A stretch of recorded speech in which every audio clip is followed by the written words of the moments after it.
এর মাথার উপর মাথায় চুলে চূড়ামণি লাগিয়ে ভাবে যে তারা তাদের চরণের ধুলো।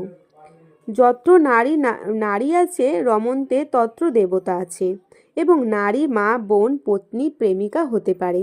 নারীর অস্তিত্ব সকল সম্পর্কে বা বাঁধন থেকে অনেক উপরে আছে। স্মরণে রাখুন, যদি নারী কল্যাণকারী হয় তাহলে নারী মহাচণ্ডীও কিন্তু হতে পারে। যেখানে নারীর অপমান হবে সেখানে মহান ভারতও মহাভারতের মতো হবে। আর যদি নারীর অপমান হয় অর্থাৎ আপনার বিনাশ আপনার নিকটে আসছে। কেউ বলবে অসভ্য আর কেউ বলবে সভ্য, কারণ এই অপরাধ শুধু নারীর শরীরকে নয়, তার মন এবং তার আত্মাকেও কিন্তু প্রহার করে।